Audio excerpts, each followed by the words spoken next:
நம்ம இன்னைக்கு பிரஜ்ஞான கணம்னு சொன்னீங்க ராணி.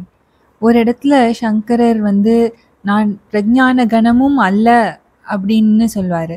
இந்த பிரஜ்ஞான கணம் என்ன வித்தியாசம்? அவர் ஏன் நான் பிரஜ்ஞான கணம் அல்ல அப்படின்னு ஒரு இடத்துல சொல்றாரு?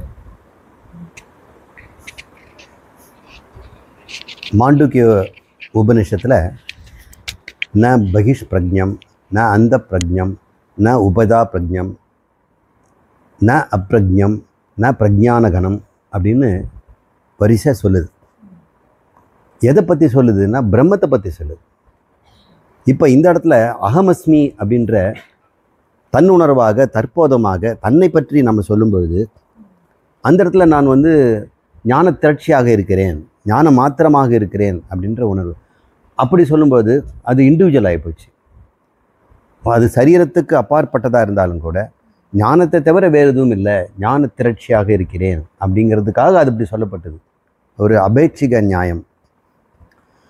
பிரம்மத்தை நம்ம விளக்கும் பொழுது இல்லை. அதனால தான் அஸ்மிங்கிற வார்த்தையை நம்ம பார்க்குறோம். அங்கே ந பிரஜ்ஞான கணம், இங்கே சித் கணம்னு சொல்லுது, அங்கே பிரஜ்ஞான கணம்னு சொல்லப்பட்டிருக்குது. அதனால் பிரஜ்ஞான கணங்கிறது வந்து பிரம்மத்தை சொல்கிறதுக்காக, இது அபரோட்சமாக உணரப்படுவது, அந்த மாதிரி பார்க்கணும். சாமி, இப்போ வந்து சம்சாரமே நமக்கு வேண்டாம், நம்ம வந்து இந்த பிறவியே திருப்பி வேண்டான்னு தான் ஞான மார்க்கத்துக்கு வர்றோம். இப்போ அறிவில் ஞானியாக இருக்கும். அப்புறம் வந்து பார்த்தீங்கன்னா சம்சாரம் அந்த சுவாரஸ்யமே இல்லாத மாதிரி இருக்கு. அந்த சுவாரஸ்யத்தை நம்ம இழந்துட்டோமோ அப்படிங்கிற மாதிரி ஒரு ஃபீல் இருக்கு. நீங்கள் தாராளமாக சுவாரஸ்யமாக இருந்துக்கலாம் சம்சாரமாக இல்லாமல். ஒரு ஞானத்தினால தன்னை பிரம்மம் என்றும் அழியாதவன்னு தான் அறிஞ்சுக்கிறோம். அழிஞ்சு போகிறதுனால தான் நம்ம சம்சாரமே. அழிவு தானே சம்சாரத்துக்கு காரணம். ஒன்று அழியாமல் பார்த்துக்கணும். சந்தோஷம் வந்துருச்சு அழிஞ்சிடக்கூடாதுன்னு பயப்படுறோம். இப்போ எல்லாருமே அழிவை குறித்து பயப்படுறோம். அதுக்காக ஒரு போராட்டமான வாழ்க்கை இருக்குது. இப்போ மருந்து மாத்திரையை சாப்பிட்றோம், பணத்தை சம்பாதிக்கிறோம், எண்ணி எண்ணி பார்த்து பூட்டி வைக்கிறோம், செலவு செய்யும்போது பயப்படுறோம், இவ்வளோ விலையா அப்படின்னு. சரி அடுத்த மாதம் பார்த்துக்கலாம் அப்படின்னு அடுத்த மாதம் வரும்பொழுதும் அதுக்கு வாய்ப்பு இல்லாமல் போயிடுது, இன்னொரு செலவு வருது. இது தானே சம்சாரங்கிறோம். இப்போ இந்த துக்கம் இல்லாமல் ஞானம் மாத்திரமாக இருக்கவனுக்கு இதே வருமானம் தான், இதே ஒவ்வொரு மாதமும் பட்ஜெட்டு உதைக்கத்தான் செய்யுது. ஆனால் அது அனுபவிச்சுட்ருக்கிறானே, இருக்கட்டுமே, சுவாரஸ்யமாக தான் இருக்குது. முன்னே அது வருத்தம் தரக்கூடியதாக இருந்தது, பயம் தரக்கூடியதாக இருந்தது. நம்மளுடைய மரியாதை கெட்டு போயிடுமேன்னு பயமாக இருந்தது. நம்ம உலகத்தில் நம்ம பிழைக்க மாட்டோமோ, நம்ம குழந்தைங்களுக்கு நல்ல அட்மிஷன் கிடைக்காம போயிடுமோ, நம்ம குழந்தைங்க நல்ல இடத்துல கல்யாணம் கிடைக்காம போயிடுமோ, நம்ம இதை செய்ய முடியுமா, இதெல்லாம் ஒரு மனக்குழப்பத்தையும் தடுமாற்றையும் தரக்கூடிய ஒரு நிலையில் இருந்தோம். இப்போ ஞானியும் அதே தான் இருக்கிறான். ஆனால் அவங்ககிட்ட ஒரு குழப்பம் இல்லை. அவங்கக்கிட்ட இந்த மன அமைதி சீர்குலையாமல் அவன் இருந்துக்கிட்டு இருக்கிறான் இல்லையா. அப்போ அவனுக்கு சுவாரஸ்யத்தை என்ன பஞ்சம்? தனக்கு மட்டுமே இருந்தாக்கா என்னுடைய துன்பங்கள் தான் எனக்கு, நான் உலகமே எனக்கு வந்து சாட்சியாக இருப்பதனால இந்த உலகம் எனக்கு சுவாரஸ்யமாக இருக்குது. அழகே அழகு அன்பே அழகு அப்படின்னு ஒரு பாட்டு இருக்குல்ல. மழையும் அழகு, நிலாவும் அழகு. மனசுக்குள்ள நிம்மதி வந்துடுதுன்னா அழகு பஞ்சமே இல்லை. பொக்கவாய் பாட்டி கூட அழகாக தான் இருக்கும். நடக்க தெரியாத கண்ணுக்குட்டி விழுந்து எழுந்துக்கிறது கூட அழகாக தான் இருக்குது. பிடிக்க முடியாத அணில் இங்கே அங்கேயும் தாவி ஓடினாலும் அழகாக தான் இருக்குது. கர்ண கடூரமாக காக்க கத்தினாலும் அழகாக தான் இருக்குது. எங்கெங்கே சுவாரஸ்யம் போகுது? அவனுக்கு சுவாரஸ்யத்தின் தேடி ஆனந்தத்தை அனுபவிக்காமல் ஆனந்தத்திலே அவன் இருக்கிறதுனால ஒவ்வொரு மாற்றமும் அவனுக்கு சுவாரஸ்யமாக தான் இருக்குது. மற்றவங்களுக்காக ஒவ்வொரு மாற்றம் திக்கு திக்குன்னு இருக்குது. இவனுக்கு அந்த திக்கு கிடையாது, எல்லாமே சுவாரஸ்யமாக இருக்குது. வா பார்த்துக்கலாம் அப்படின்றான் தான் இருக்குது. இது ஞானிகளை பற்றி அவங்க இப்படி இருக்கிறாங்க அப்படின்னு கேள்விப்பட்ட உடனே ஐயோ அப்படி நமக்கு ஒரு நிலை வந்ததுன்னா ரொம்ப போர் அடித்து போய் தனிமையில் இருக்க போகுமோ அப்படின்னு நினச்சிக்கிட்டு இருக்கிறோம். அப்படி கிடையாது. அப்படியெல்லாம் இருக்கிறாங்க நிறைய பேர், சாதுக்களும் சன்னியாசிகளும் ரிஷிகளும் அப்படி இருக்கிறத பார்க்குறோம். ஆனால் ஜனகரும் யாக்ஞவல்கியரோ கண்ணபிரானோ எப்படி இருந்தாங்க? அவன் ஞானி இல்லையா? குழந்தையிலேருந்தே அவன் ஞானி தான். பாரத போரில் எப்படி பண்ணான்? அவனுக்கு வராத அவமானங்களா? அவனுக்கு தெரியாத துன்பங்களா? அவனை திருடன்னு சொன்னாங்க, ஸ்ரீலோலன்னு சொல்கிறாங்க, மாமனை கொண்டவன்னு சொல்கிறாங்க, பொய் சொல்கிறவங்கிறாங்க. அவனுக்கு சுவாரஸ்யம் என்ன பஞ்சம்? நாம் தானே விடிய விடிய அவன் கதையை படிச்சுட்டு இருக்கிறோம். ஞானியின் கதை எவ்வளோ சுவாரஸ்யமாக இருக்குது. நம்ம கண்ணனாக வாழ்வோம், ஆனந்தமாக வாழ்வோம்.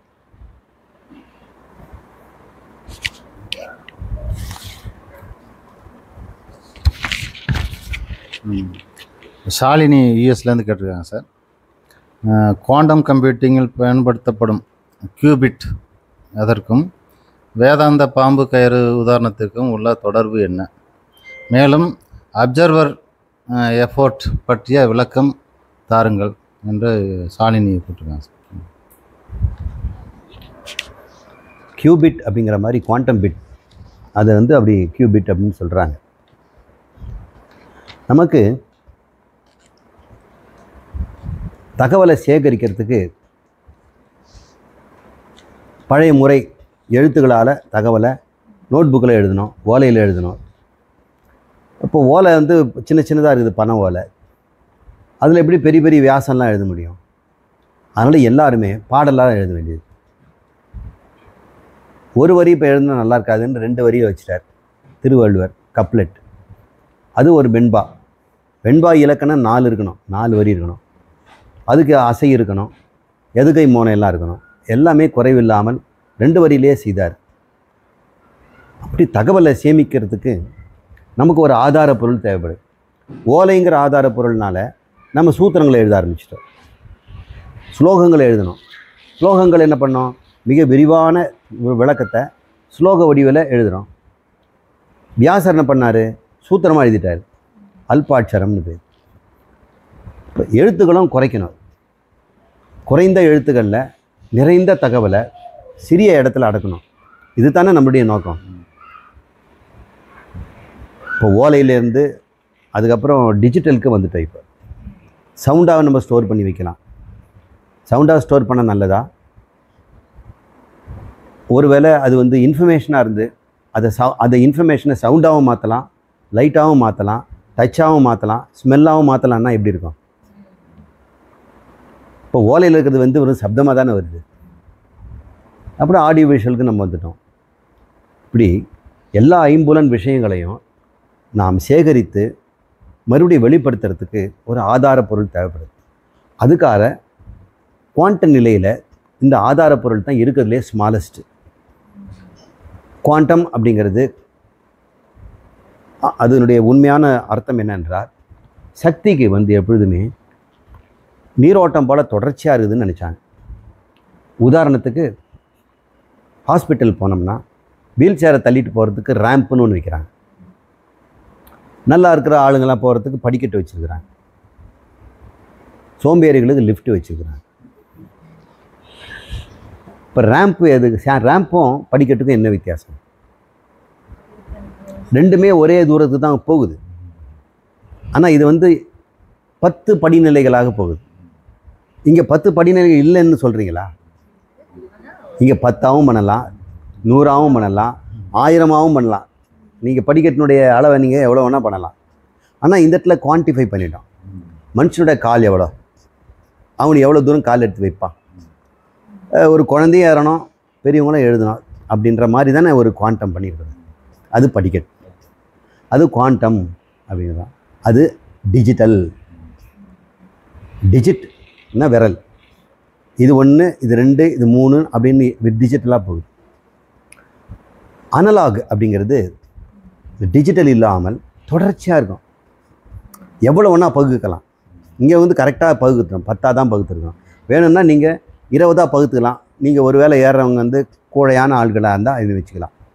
ஆனால் அங்கே வந்து ஒரு லிமிட் இருக்கு இல்லையா, அது வந்து குவாண்டம் அப்படிங்கிறது. இப்போ இந்த ரேம்பை என்ன சொல்கிறது? அது குவாண்டம் பண்ண முடியாது. அதனால இது அனலாக், இது டிஜிட்டல். நம்முடைய கடிகாரத்தில் ரெண்டுமே இருக்குது. அனாடிஜி அப்படிங்கிறோம் நம்முடைய வாட்ச்சு. அதில் நம்பரும் பக்கம் முள்ளு நகரம். முள் இப்படி ஸ்மூத்தாக நகர்றது இருக்குது, சில்கி அப்படின்றோம். அந்த முள் எங்கே வேணால் நிற்கும், ஆனால் டக் டக் டக்குன்னு நகர்றது இருக்குது. இப்போ புரிஞ்சுக்கிட்டீங்களா? குவாண்டம்ங்கிறது என்ன? குவான்டிஃபைடு, ஸ்மால் பிட்டு, அளவுக்கு ஆட்பட்டது, அதுக்கு கீழே அளவு கிடையாது. இப்போ படிக்கட்டு செய்கிறோம், அவங்க சொல்கிறாங்க சார் இது கீழெல்லாம் படிக்கட்டு வைக்க வேண்டாம் சார், இதுக்கு மேலே வைக்க வேண்டாம்னு சொல்கிறாங்கல்ல. இப்போ எதை வச்சு அவங்க சொல்கிறாங்க? நம்முடைய கால அளவை வச்சு நம்ம கால் எவ்வளோ தூரம் தூக்க முடியுங்கிறது பார்க்கணும். அதுக்கும் கீழே கீழே பண்ணால் இது எது சார் படிக்கட்டு, ரேம்பே கட்டிடலான்னு சொல்லுவாங்க. இந்த குவாண்டம்ங்கிறது எங்கே வருந்ததுன்னா நம்ம சக்தியை பயன்படுத்த ஆரம்பிச்சிட்டோம். ஒளி சக்தி, இந்த லைட்டு வெளிச்சம் வருது, இது ரேம்பா அல்லது படிக்கட்டா? எப்படி இருக்குது? எவ்வளோ வேணால் நீங்கள் ஒளியை சேகரிக்கலாம் இல்லையா? எவ்வளோ ஒன்றா சேகரிக்கலாம்னா எவ்வளோ ஒன்றா சின்ன சின்னதாக வெட்டலாம். அப்படி சொன்னால் அது அனலாக் ஆகிடும். இப்போ அவங்க சயின்டிஸ்ட் சொல்கிறாங்க, குவாண்டம் மெக்கானிக்ஸ் கண்டுபிடிச்ச போது ஸ்க்ரோடிஞ்சர் சொல்கிறாரு, மேக்ஸ் பிளாங்க் தான் இதை கண்டுபிடிச்சவர். அந்த மேக்ஸ் பிளாங்க் சொல்கிறாரு, நாம் நினச்சா மாதிரி இந்த ஒளி தொடர்ச்சியாக இல்லை, ரேம்ப் மாதிரி இல்லை, சின்ன சின்ன அளவு பேக்கெட்டாக தான் இருக்குது. இப்போ சூரியன்லேருந்தோ அல்லது மெழுகுவத்தியிலிருந்தோ மற்ற எல்லா ஒளி உற்பத்தி பண்ணுகின்ற ஸ்தானத்திலேருந்து வருகின்ற அந்த சக்தி, எலக்ட்ரோ மேக்னெட்டிக் எனர்ஜி, அது சின்ன சின்ன பேக்கெட்ஸாக இருக்குது. அந்த பேக்கெட்டுக்கு குவாண்டம்னு பேர் வச்சாங்க. அது ஒளியாக இருந்ததுன்னா அதுக்கு ஃபோட்டான்னு பேர். ஜென்ரலாக எல்லா சக்தியும் சேர்த்து சொல்லும்போது அது குவாண்டாங்கிறோம். அதே குவாண்டா தான் ஒளிக்கு வரும்போது ஃபோட்டான் ஆகிடும். அப்போ ஒரு ஃபோட்டான் ஒரு குவாண்டா. அந்த குவாண்டாவில் எவ்வளோ சக்தி இருக்கும் அப்படின்னு பார்க்கும்போது த ஸ்மாலஸ்ட் எனர்ஜி, ஸ்மாலஸ்ட் குவாண்டா, அதுக்கும் கீழே எனர்ஜி இல்லை. எனர்ஜி இல்லைன்னா அது வெட்ட முடியாது. ஆஃப் குவாண்டாலாம் கிடையாது. அந்த குவாண்டாங்கிறது தான் பிளாங்க்ஸ் கான்ஸ்டன்ட். அந்த பிளாங்க்ஸ் கான்ஸ்டன்ட் இருக்கிறதுல லீஸ்ட் 10⁻⁻27 ஆமாம், -27. அப்படின்னா பாருங்கள், ஒன்றை 27 10ஆக வெட்டி 1000ஆக வெட்டி 1000ஆக வெட்டி 1000ஆக வெட்டின்னு போகணும். இப்படி 10 வெட்டி போனால் 27 முறை 10 முறை 10 வெட்டணும். அதுக்கு மேலே வெட்ட முடியாது. இது பேர் குவாண்டாங்க. இதை புரிஞ்சுதோ இல்லையோ? ஆற்றல் விநியோகத்திலே இதுதான் சொல்கிறாங்க, டிரான்சாக்ஷன் விநியோகத்திலே அது குவாண்டம் முறையில் தான் இருக்கிறது. நீங்கள் எப்படி ஒன்றா விநியோகம் பண்ண முடியாது. ஏடிஎம்மில் போய் விநியோகம் பண்ணிங்கன்னா எப்படி கொடுப்போம்? அது அரைனா ஒரணா சில்லறையெல்லாம் கொடுக்குமா? 37 ரூபாலாம் கொடுக்குமா? எப்போ குவான்டிஃபைடு. இதுக்கு மேலே கீழெல்லாம் கிடையாது. இப்போ டினாமினேஷன் கிடையாது. இது மாதிரி ஆற்றல் இப்படி இருக்குதுன்னு சொல்லும்போது திடுக்கிட்டு போயிட்டாங்க. அது உண்மைதான்னு ஐன்ஸ்டீன் சொல்கிறார். ஏன்னா அவருடைய எக்ஸ்பெரிமெண்ட் அது சொல்லுது. நான் இந்த மாதிரி ஒரு தகடை வச்சேன், இதில் சன்லைட் படுது, பட்ட உடனே எலக்ட்ரான் இங்கேருந்து துப்புது. அந்த எலக்ட்ரான் எவ்வளோ துப்புதுங்கிறத ஒரு மானிட்டர், வோல்ட் மீட்டர், அதை வச்சு நான் மெஷர் பண்ணுறேன். இந்த எலக்ட்ரானுடைய எண்ணிக்கை அதிகமாகணும்னா இந்த குவாண்டம் எண்ணிக்கை அதிகப்படுத்தணும். வேவ் லெங்த் அதிகப்படுத்தினா என்ன ஆகும் அப்படின்லாம் அவர் பார்க்குறார். அது சிக்கலான மேத்தமேட்டிக்ஸ், அதெல்லாம் விட்டுடுவோம். அவர் என்ன சொல்கிறார், என்னுடைய ஆராய்ச்சியின்படி சூரிய ஒளி இந்த சிலிக்கான் பிளேட்டோ அல்லது செலனியம்னு சொல்லக்கூடிய தகடு அவர் யூஸ் பண்ணது, அதில் படும் பொழுது, அதான் நம்ம ஜெராக்ஸ் மிஷின் தான் யூஸ் பண்ணுறோம். அதில் ஒளி பட்டால் ஒவ்வொரு ஒளி துகளும் ஒரு எலக்ட்ரானை உதைத்து தள்ளுது. கேரம் போர்டு காயின் இன்னொரு காயின் தான் அடிக்கும், ஃபுல்லாக ஊத முடியாது. அது ஊதினாலும் அந்த சக்தி திரட்சி வரணும் இல்லையா, அந்த குவாண்டம் வரணும் இல்லையா. இப்படி ஒவ்வொரு எலக்ட்ரானை தள்ளும் அளவுக்கு ஒரு குவாண்ட சக்தியை ஒளி வைத்திருந்தால் மட்டும் எலக்ட்ரான் வரும். ஒருவேளை அந்த ஒளி துகளினுடைய சக்தி அந்த எலக்ட்ரானை துப்புவதற்கு கம்மியாக இருந்ததுன்னா துப்பாது. அப்போ ஒளியினுடைய அளவும் அவர் மெஷர் பண்ணுறார்.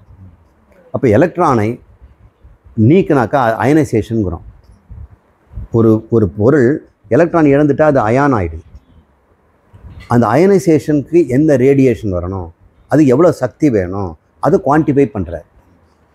அப்படி பண்ணது அது அயனைசேஷன் ரேடியேஷன். அப்படிப்பட்டதெல்லாம் நம்ம வந்து ஆபத்தானதுங்கிறோம். Ionising radiation, UV, gamma ray, X-ray, இதெல்லாம் அயனைசிங் ரேடியேஷன். எலக்ட்ரானை துப்பிடும். அதுக்கு கீழே இருக்கக்கூடிய சக்தி குவாண்டம் எனர்ஜி குறைவாக இருக்கிறதுனால இதமாக நம்ம மேலே ஒளிப்பட்டுது. சூரிய ஒளி பட்டுதுன்னா நமக்கு விட்டமின் டி உற்பத்தி ஆகுது. அதுவும் குவாண்டம் எனர்ஜி வாங்குது. கண்ணை ரசித்து இந்த பொருளை அனுபவிக்குது. யூவியை பார்த்தோம்னா கண் செவந்துடும், ரெட்டினா அழிஞ்சு போயிடும். போதுங்களா? குவாண்டம் பற்றி நல்லா தெரிஞ்சுக்கிட்டீங்க. இப்போ இந்த மெமரி ஸ்டோரேஜுக்கு எது ஸ்மாலஸ்ட் ஏரியா அடைச்சிக்கும் அப்படின்னு பார்க்கலாம். வழக்கமாக நம்மக்கிட்ட சிலிக்கான் வேலி பீப்புள், சிலிக்கான் என்று சொல்லக்கூடிய சாதாரண சுத்தப்படுத்தப்பட்ட மண் சிலிக்கா, அது கார்பன் மாதிரியே ப்ராப்பர்ட்டி உடையது. கார்பனுக்கு 4 வேலன்சி, சிலிக்காவுக்கு 4 வேலன்சி. இவங்கெல்லாம் 4 வேலன்சி இருக்கிறதுனால நிறைய பொருளோடு சேர்ந்துக்குவாங்க. இந்த கார்பன் 4 கைகளையும் மற்ற 4 கார்பனோடு சேரும் பொழுது ஒரு ஷீட் மாதிரி ஃபார்ம் ஆகும். கார்பன்லாம் புள்ளியாக இருக்கும். அது 4 கையால் ஒன்று பிடிச்சிக்கும். அப்போ பார்த்தீங்கன்னா கார்பன் கார்பன் கார்பன் கார்பன் சதுரமாக அது பிடிச்சிட்ருக்கும். எண்கோணமாக பிடிச்சிக்கும். சதுரமாக பிடிச்சி நின்றுதுன்னா அது ஷீட் மாதிரி இருக்கும். அது கிராஃபைட்டுங்கிறோம். அது கிராஃபைட். அந்த கிராஃபைட் நம்மளெல்லாம் பென்சில் மாதிரி, பென்சில் இருக்கிறது கிராஃபைட் தானே, அப்படியே வழுவழுன்னு போகுது, ஸ்மூத்தாக இருக்குது. லூப்ரிகண்ட்டாக அதை பயன்படுத்துகிறோம். இதே மாதிரி சிலிக்கானுக்கு இந்த ப்ராப்பர்ட்டி உண்டு. அதுக்கு 4 வேலன்ஸ் இருக்குது. அது சிப் பண்ணலாம், மெல்லிசாக சிப் பண்ண முடியும். இந்த கிராஃபைட்டை விட அதிகமான அளவுக்கு ஸ்ட்ரென்த் இருக்கக்கூடிய பொருளாக இருக்குது. அதுக்கு மேலேயும் நமக்கு வேண்டாம். சிலிக்கானுக்கு மேலேயும் கூட இருக்குது, கார்பனுக்கு கீழேயும் எதுவும் இல்லை. இப்போ சிலிக்கானை அவங்க செலக்ட் பண்ணாங்க. இதெல்லாம் மனிதனுடைய பல பொருளை தேர்ந்தெடுத்து இந்த சிலிக்கான்னு சொல்லக்கூடியது நமக்கு வேண்டிய அளவுக்கு மெல்லிஸ் சிப்பாக பண்ணணும்னு பியூரிஃபை பண்ணுறாங்க. அதை ராட் பண்ணுறாங்க. அதில் காற்றில் இருக்கிற அழுக்கு கூட உள்ளே போயிடக்கூடாது. அந்த சிலிக்கான் அவ்வளோ பியூராக இருக்கணும். அதில் ஒரு தூசி உள்ளே போயிடுச்சுன்னா கூட அந்த இடத்துல இருந்து சிலிக்கான் இல்லாமல் கிறிஸ்டல் கெட்டு போயிடும். அல்ட்ரா பியூர் என்விரான்மெண்ட்டில் அந்த சிலிக்கான் கழிகளை உற்பத்தி பண்ணுறாங்க. அந்த கழிகளை பனானா சிப்ஸ் பண்ணுற மாதிரி வெட்டுறாங்க. அதெல்லாம் சிப்ஸ்ன்னு பேர். நம்ம சிப்புங்கிறது இது தான். அந்த சிப்பில் பெரிய பெரிய சர்க்கியூட்டை, ஒரு பெரிய சர்க்கியூட் இருந்ததுன்னா அந்த சர்க்கியூட்டை மினியேச்சர் பண்ணுறாங்க. பெரிய செவுத்தில் வரைஞ்சி அதில் ஃபோட்டோ எடுத்து அதை மினியேச்சர் பண்ணி இந்த கார்பன்கிற சிலிக்கான் சிப்பில் அதை இம்ப்ரிண்ட் பண்ணுறாங்க, எச் பண்ணுறாங்க. எச் பண்ணுறது எப்படின்னா டோப்பிங்னு பேர். சிலிக்கான் இல்லாமல் வேறு ஒரு பொருளை, ஜெர்மேனியம் போன்ற பொருளை அங்கங்கே வச்சு அதை பஸ் பண்ணுறாங்க. இப்படி பண்ணும்பொழுதுனாகும் அது வழியாக எலக்ட்ரான் போய் வந்து ஒரு சர்க்கியூட் ஃபார்ம் ஆகி இன்ஃபர்மேஷன் ஸ்டோர் பண்ணுறாங்க. அது வந்து எத்தனை அணுக்களுக்கு இடைவெளியில் நம்ம வைக்கிறோங்கிறத கணக்கு வச்சு பார்க்கும்பொழுது அவங்க 2 பைனரி பிட்ஸ், ஒன்று வந்து எலக்ட்ரானை வாங்கிக்கும், ஒன்று வந்து எலக்ட்ரானை விட்டுடும். அப்போது பெற்றுக்கொண்டால் அது 1ன்னு அர்த்தம், இழந்து விட்டால் 0ன்னு அர்த்தம். 0-1-0-1ன்ற முறையில் இந்த சிலிக்கான் சிப்பில் நம்ம இன்ஃபர்மேஷனை ஸ்டோர் பண்ணலாம். அப்போது இந்த பிரிண்டிங்கில் ஒரு க்ளவுடினஸ்ஸு, ஒரு அன்சர்டனிட்டி அதெல்லாம் இருக்குது நிறைய. அதெல்லாம் இருக்கும்போது ஆகும் ஷார்ட் சர்க்கியூட்டில் கரண்ட்டு பக்கத்தில் போயிடும். அப்போ இன்ஃபர்மேஷன் தப்பாக வந்துடும். இதெல்லாம் பார்க்கும்பொழுது அதில் ஒரு லிமிட்டேஷன் இருக்குது. இந்த சின்ன சிப்புக்குள்ளே எந்த அளவுக்கு டெராபைட்ஸ் நம்ம வந்து ஸ்டோர் பண்ண முடியும்னு வரும்பொழுது ஒரு லிமிட்டேஷன் வருது. இப்போ கைகாபைட்ஸுக்கு வரைக்கும் போகிறாங்க. டெராபைட்ஸு போகும்பொழுது இந்த அன்சர்டனிட்டியும் ஃபஸினஸும் இன்ஃபர்மேஷன் லாஸும் இன்ஃபர்மேஷன் கயாஸும் வருந்துடுது. நல்ல ஒரு லிமிட்டேஷன் இருக்குது. இப்போ சிலிக்கானையும் தாண்டி என்ன பண்ணலாம் என்பது டிஎன்ஏவை யூஸ் பண்ணலாமா? ஆனால் அது அணு ரூபமாக இருக்குது. இல்லை டிஎன்ஏ கம்ப்யூட்டிங்னு அப்படி சொல்கிறாங்க. அதில் நியூக்ளியோடைட்ஸை நம்ம மாற்றலாம். நியூக்ளியோடைட் வேண்டிய இடத்துல நம்ம சேஞ்ச் பண்ணலாம். ஸ்டோரேஜை நியூக்ளியோடைடாகவே வச்சுக்கலாம். இன்னொன்று வந்து குவாண்டம் பிட்ஸ் அப்படின்னு சொல்லக்கூடிய குவாண்ட நிலைகளில் மெட்டாஸ்டேபிள் ஸ்டேட்டு அப்படின்னு ஒரு எலக்ட்ரானுக்கு இருக்குது. அந்த ஸ்டேபிளில் போனால் அது நிரந்தரமாக அது பொருளை வச்சுக்கும். வேணும்னும் போது அந்த இன்ஃபர்மேஷனை கேதர் பண்ணிடலாம், சீக்கிரம் எரேஸ் பண்ணலாம். ஒவ்வொரு அணுவிலையுமே ஒரு குவாண்டம் நிலை இருக்கிறதுனால ரொம்ப பக்கம் பக்கமாக கொண்டு போய் வைக்க முடியும் அப்படிங்கிறதுனால இப்போ குவாண்டம் கம்ப்யூட்டிங் தியரிட்டிக்கலாக தான் இருக்குது தவிர அதுக்கு உண்டான மெட்டீரியலோ அந்த மெட்டீரியலை வந்து எக்ஸிபிட் பண்ணுறதுக்கோ இன்னும் யாரும் இன்னும் ஆரம்பிக்கல. அது எதிர்காலத்தில் வரலாம். அதை விட நான் என்ன ரொம்ப காலத்துக்கு முன்னாடி சொன்னேன்னா, நீங்கள் சிப்பு பண்ணுறது பதிலாக கியூபிக்காக பண்ணிங்க. ஸோ இந்த வெர்டிகல் ஏரியாவெலாம் ஸ்டோர் பண்ணலாம். அப்போ இன்ஃபர்மேஷனை சைடில் நீங்கள் தேடாமல் இப்படியும் தேடலாம், மேல் முறமும் போகலான்னு 3 டைமென்ஷனல் சிப்பை நம்ம உண்டாகலாமான்னு நிறைய சினிமாவில் நீங்கள் பார்க்கலாம். கியூப் மாதிரி ஒன்று எடுத்துகிட்டு போகிறத பார்க்கலாம். அதை அவங்க செய்யலாம். அதுக்கு சர்க்யூட் எப்படி பிரிண்ட் பண்ணுறது? 2 டைமென்ஷனல் பிரிண்டிங் ஈஸி. 3 டைமென்ஷனல் பிரிண்டிங்னா அது கிறிஸ்டலைசேஷன்லேயே இதை பண்ணணும். சரிங்க. இப்போ அவங்க கேட்ட கேள்வி, கான்ஷியஸ்னஸுக்கும் இதுக்கு என்ன சம்பந்தம் அப்படின்னு கேட்குறாங்க.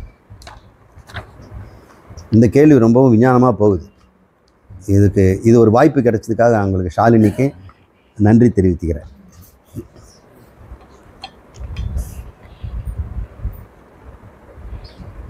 அது அப்சர்வர் எஃபோர்ட் பற்றி விளக்குகிறார். அதுதான் அப்சர்வருங்கிறது கான்ஷியஸ். அப்சர்வ் பண்ணுறோம் கான்ஷியஸாக தான் இருக்கணும். அப்சர்வ் பண்ணப்படுவது வந்து கான்ஷியஸ் இல்லாததாக இருக்குது. அது அச்சித்து, இது சித்து. சித்துக்கும் அச்சித்துக்கும் ஏதாவது தொடர்பு இருக்குதா அப்படின்னு பார்க்குறாங்க. இப்போ பார்த்தோம்னா அச்சித்துக்கும் சித்துக்கும் என்ன தொடர்பு இருக்குது? நான் இதை பார்க்கறதுனால இதுக்கு ஏதாவது கெட்டு போகுதா? இன்னும் பார்த்தா குறைஞ்சா போகுதுங்கிறாங்க சில பேர். இன்னும் பார்த்தா குறைஞ்சி போயிடுவோமா அப்படின்னு. பார்த்தா எதுவும் குறையறதில்லை. நீங்கள் அதனால தான் கடை தெருவெல்லாம் போய் எல்லாரும் பார்த்துட்டு வரோம். அவனை வந்து எதுவும் சொல்கிறதில்ல, பார்த்ததுக்காக காசு வாங்குறதில்ல. சினிமாவில் மட்டும்தான் பார்த்ததுக்கு காசு வாங்குறாங்க. பார்ப்பவனுக்கும் பார்க்கப்படும் பொருளுக்கும் சம்பந்தம் இருக்கா? இல்லை இல்லையா? அதனால தான் ஆத்மாவும் அனாத்மாவும் நம்ம வந்து பிரச்சனை இல்லைன்னு நம்ம சொல்கிறோம். ஆனால் சிருஷ்டி பண்ணது ஆத்மாவிலேருந்து அனாத்மா பண்ணப்பட்டிருந்தாலும் சம்பந்தம் இல்லாமல் எப்படி இருக்கும்? பிரம்மத்திலேருந்து தான் அந்த ஜெகத்து வந்ததுன்னா அது வந்து வேற ஒரு உபாதான பொருள் சாங்கியர்கள் சொல்கிற மாதிரியோ யோகம் சொல்கிற மாதிரி இருந்தால் சம்பந்தம் இருக்கிறது வாய்ப்பு இல்லை. அப்போ அவர் வந்து சுத்த ஆத்மாவோ புருஷனாவோ இருந்துக்கலாம். நீங்கள் என்ன சொல்கிறீங்க? பிரம்மன் தான் எல்லாத்தையும் படைச்சிதுங்கிறீங்க. அப்போ எப்படி சம்பந்தம் இல்லாமல் இருக்கும்? அப்போ அப்சர்வர் எஃபெக்ட் இருக்கும் இல்லை அப்படின்னு. அப்போ அப்சர்வர் எஃபெக்ட் என்னன்றது நம்ம புரிஞ்சுக்கணும். அப்சர்வர் எஃபெக்ட் இருந்தது இந்த சித்துக்கும் அச்சித்துக்கும் உள்ள சம்பந்தம். இப்போது ஆத்மா சித்து, அந்த கரணம் அச்சித்து. ஆனால் ஆத்மா தான் இந்த அச்சித்தாகிய அந்த கரணத்தை சித் ஸ்வரூபமாக மாற்றுது இல்லையா? அதனால தான் அது வந்து இது சித்தாபாசன் அப்படின்லாம் பேர் எடுக்குது. எந்த விதத்தில் சம்பந்தம் இருக்கணும் இல்லை? அப்போ அது வேற ஒரு ரியாலிட்டியாக இருந்தால் சம்பந்தமே வராது. இப்போ நாம் வந்து ஒரு ரியாலிட்டி தான் சொல்கிறோம், ஒரே பாரமார்த்திக சத்து. அதில் விவகாரமாக இருக்கிறது அதுதான் சொல்கிறோம். இப்போது இது உண்மையா அப்படின்னு நம்ம பார்க்கணுன்னா, விஞ்ஞானத்தில் அது மாதிரி ஒரு எக்ஸ்பெரிமெண்ட்டு நமக்காக அவங்க செய்யலை, அவங்க வேறு விஷயத்துக்கு செய்தாங்க, நமக்கு அது பயன்படுது. எலக்ட்ரான் அப்படிங்கிற ஒரு பொருள், அது ஒரு பார்ட்டிகிள்னு பேர். எலக்ட்ரான்னு நம்ம ஒரு உதாரணம், ஒரு பார்ட்டிகிள். அந்த பார்ட்டிகிள் அதோட உண்மையான ஸ்வரூபம் என்ன அப்படின்னு அவனு கேட்குறாங்க. ஒருத்தர் சொல்கிறாரு அதனோட உண்மையான ஸ்வரூபம் அனலாகு ரேம்ப் மாதிரி இருக்குதுங்கிறார். அப்போ அந்த அனலாகுங்கிறது நாங்கள் சக்திக்கு பேர் வச்சிட்டோமே, பொருள் அப்படி இருக்காதே, டிஜிட்டலாக தானே இருக்கும். 1 2ன்னு எண்ணிடலாமே. தண்ணி மாதிரி சமுத்திரமாக இருந்தால் எங்கன்னு எண்ண முடியும்? ஒரு சமுத்திரம் தான் சொல்லுவோம். ஆனால் அலைகளாக இருந்ததுன்னா 10 அலைகள் 20 அலைகள் எண்ணிடலாம். நீ என்ன சொல்கிற, சக்தி எப்படி இருக்குது அப்படின்னு சொன்னால் சக்தி டிஜிட்டலாக இருக்குதுங்கிறான். அனலாகவும் இருக்குது. சில எக்ஸ்பெரிமெண்ட்டில் அனலாக தான் பயன்படுத்துகிறோம், சில நேரத்தில் வந்து டிஜிட்டலாக பண்ணுறோம். நம்ம பயன்படுத்துறது அனலாக இருந்தாலும் கூட மீட்டர் போடுற வந்து டிஜிட்டல் தான் போட்டு போகிறோம். இவ்வளோ இத்தனை எர்கு யூஸ் பண்ணியிருக்கீங்க, இத்தனை நியூட்டன் யூஸ் பண்ணியிருக்கிறீங்க, இவ்வளோ கிலோ கலரிஸ் யூஸ் பண்ணியிருக்கீங்க, இவ்வளோ வாட்ஸ் யூஸ் பண்ணியிருக்கீங்க அப்படின்னு. அப்போ ஒரு யூனிட்டுக்கு வருது இல்லை. உண்மையான சொரூபம் என்ன? நீ அளக்கிறது விட்டுடு, அது உண்மையாக எப்படி இருக்குது அப்படின்னு கேட்கும்பொழுது அதுக்கு ஒரு எக்ஸ்பெரிமெண்ட் வச்சுருக்கிறேன். அது டபுள் ஸ்லிட் எக்ஸ்பெரிமெண்ட்னு பேர். 2 துவாரங்கள் இருக்கும். ஒரு அட்டை எடுத்துக்கங்க, இது மாதிரி ஒரு அட்டை எடுத்துங்க. இந்த அட்டையில் ஒரு விண்டோ, 2 விண்டோ கட் பண்ணுங்க. அந்த விண்டோவுக்கு இடைவெளி நெருக்கமாக இருக்கிற மாதிரி வச்சுங்க. ஏன்னா நீங்கள் பயன்படுத்துகிற ஒளியை பொறுத்து வேவ் லென்த்தை பொறுத்து. அந்த 2 ஓட்டை வழியாக நீங்கள் லைட் அனுப்புகிறீங்க, ஒரு டார்ச் லைட் அனுப்புகிறீங்க. செவரில் போய் படும்போது என்ன மாதிரி உங்களுக்கு அங்கே வெளிச்சம் வரும்? 2 துளை வழியாக வந்தால் 2 துளையாக தானே இருக்கணும். அங்கே அப்படி இல்லை, நிறைய கோடு கோடாக வருது. அது ஏன் அப்படி வருது? இது எப்படி விளக்குங்க அப்படின்னு சொன்னால், நீங்கள் கூட லென்ஸ்லேருந்து எப்படி வந்து குவிய தூரத்தில் ஒரு பொருள் தலைக்கீழாக வருதுங்கிறதுக்கு நீங்கள் கோடு போடலாம் காட்டுறீங்க இல்லையா? ஒரு அம்புக்குறி போடுவீங்க, அதில் உச்சிலேருந்து ஒன்று போகும், அப்புறம் லென்ஸுடைய மையத்துக்கு போகும். அது 2 டிஃப்ராக்ஷன் சொல்லக்கூடிய அந்த சைன் தீட்டா சைன் பீட் அந்த சைன் தீட்டா அப்படிங்கிற அளவை வச்சு அது எங்கே போய் குவியுதுன்னு நீங்கள் மெஷர் பண்ணிடுறீங்க இல்லையா? இதே மாதிரி இவங்க தியரட்டிக்கலாக மைண்டை போட்டு யூஸ் பண்ணுறாங்க. இந்த மாதிரியான கோடுகள்லாம் வர்றதுக்கு என்ன காரணமாக இருக்கும்னா, சார் நீங்கள் வேவ்னு பார்த்தீங்கன்னா இந்த வேவுக்கு இன்டர்ஃபரன்ஸ்னு ஒன்று இருக்கும், அப்போ தான் இந்த மாதிரியெல்லாம் வரும். அஸ்பெஸ்டா ஷீட் பார்த்துருக்கீங்க இல்லையா? வேவு மாதிரி இருக்குது. அதை ஒழுங்காக அடுக்குனா எப்படி அடுக்குவோம்? உன்னுடைய மேடில் இன்னொரு மேடு வர்ற மாதிரி, உன்னுடைய ட்ரஃப்பில் இன்னொரு ட்ரஃப், மேடு முகடு பள்ளம், முகடு பள்ளம் இருக்கிற மாதிரி. ஒருத்தன் தப்பாக அடிக்கிட்டான் வைங்க, ஒன்று முகடில் ஒன்று பள்ளம் வராமல் இருந்தால் எத்தனை அடுக்க முடியும்? 10 அடுக்கிற இடத்துல 2 தான் அடுக்க முடியும், அதில் 3 தான் அடுக்க முடியும். அப்போ இவ்வளோ இடத்த அடைச்சிக்கிறத இவ்வளோ இடத்துல அடக்க முடியுது. அப்போ நிறைய இடம் இல்லாத போன மாதிரி இருக்குல்ல.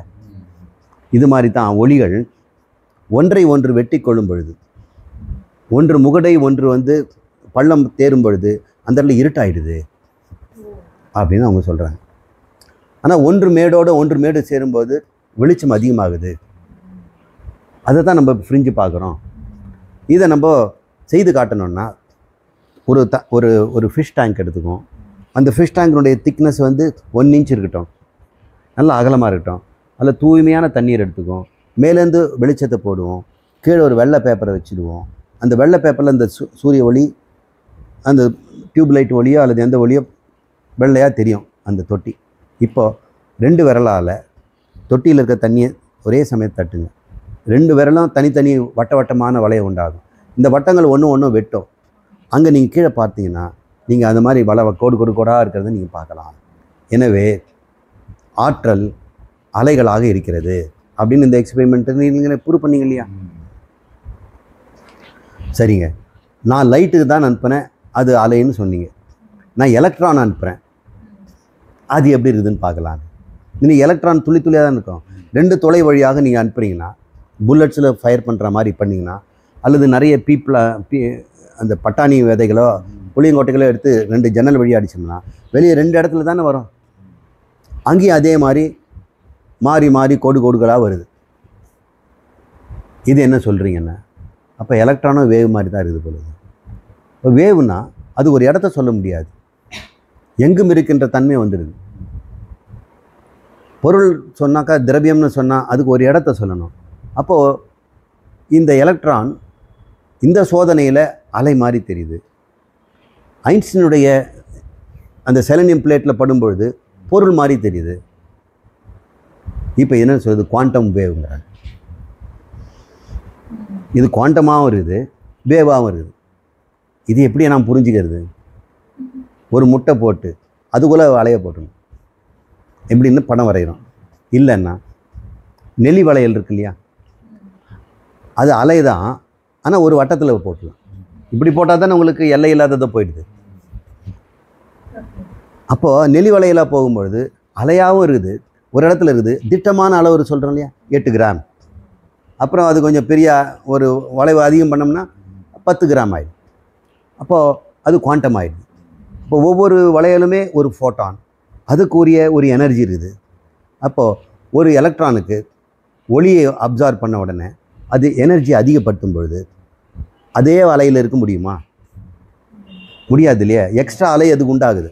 அப்போது அந்த வளையல் நாங்கள் பெருசாகணும், அப்போ தானே அக்காமடேட் பண்ண முடியும் அந்த அலையை. அதனால் அது குவாண்டம் ஜம்புங்கிறோம். எலக்ட்ரான் அதனுடைய நிலையிலிருந்து அடுத்த ஆர்பிட்டுக்கு போகுதுன்னு. ஒரு காலத்தில் ஆர்பிட்டு பிளானட்டரி சிஸ்டம் மாதிரி பார்த்தோம், இப்போ வேறு மாதிரி புரிஞ்சுக்கிறோம். இப்போ புரிதல் மாறிக்கிட்டே இருக்குது. இதை பள்ளிக்கூடத்தில் கொண்டு போய் டீச்சருக்கு போய் சேமிக்க வேண்டியதாக இருக்குது. உங்களுக்கு நான் இதை கொடுத்துக்கிட்டே இருக்கிறேன்.